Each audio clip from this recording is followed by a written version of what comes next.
ask you this question. What are the tools that we use when we're sitting there at a dinner party and they're discussing politics and they're discussing money and they're discussing retirement, and I'm just sitting there cringing, going, "Doesn't anybody want to talk about ACIM?"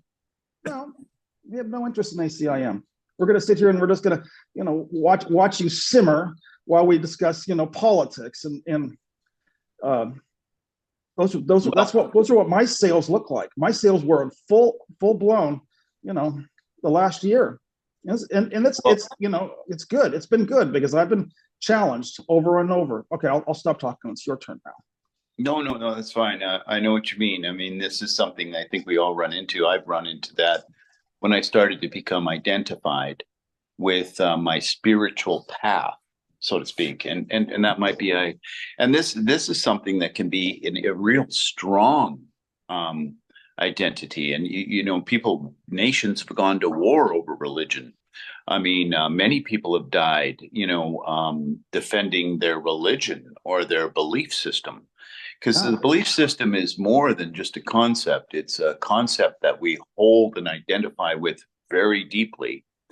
So this has happened. I've seen this happen with many Course in Miracle teachers, so to speak, or teachers that have become teachers. Now, the Course is actually designed for a split mind, for a mind that believes it's in the world, that believes it's a body, that believes it's separate from God. So the Course was designed for that, and it offered the mind that wasn't ready to release or disidentify with the self-concept. It offered it a new concept, teacher of God.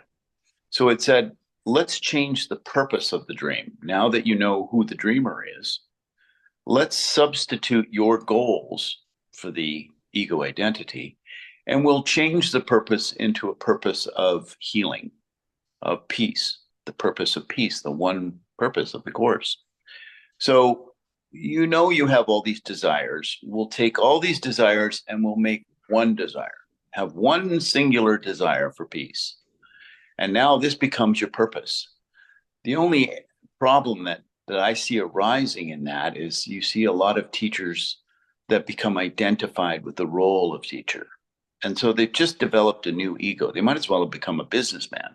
It really doesn't matter. They could have been, because it's still an identity other than your true identity as a holy child of God.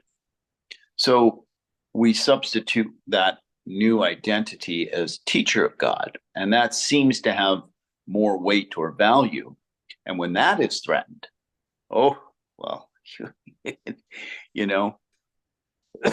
or so maybe that's what you're feeling. Anytime there's a feeling that arises that's non-peace, when we don't pass the test of perfect peace, when we don't feel that a calm assurance that heaven goes with us, then we can be assured that we're identifying with something other than the Holy Child of God. That's the only thing we know. We may not know what the Holy Child of God is, but we certainly know what anger is, what irritation is, what frustration is, what we know those things. So we can be honest with that. And that's why, like you said earlier, this path is a little uncomfortable, because we're being asked to look where we don't want to look, where we've ignored looking. We've been looking without, and now we're looking within. And with those same eyes that look for problems, we look within. What do we find? We find what we're looking for. And so that's what I think. It's just the exact same thing when we substitute our purpose in the world to get rich, to get successful, to get married, whatever the purpose we have in this world. We substitute it for the purpose of awakening, of healing, of enlightenment. Thank you. And then all of a sudden we've developed some new spiritual persona. And that's what they call the guru trap. It's a lot of the sages and would talk about this guru trap and becoming the teacher of God.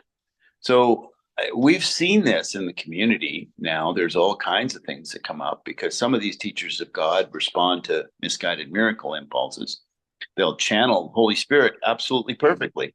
And then when they're finished, they gather the moths around the flame, or they start collecting, monetizing spirituality. in a podcast or something like that. And so these things it's the exact same thing. They might as well become an entrepreneur or a business mogul, because they've just really simply transferred one ego identity to another ego identity as teacher of God.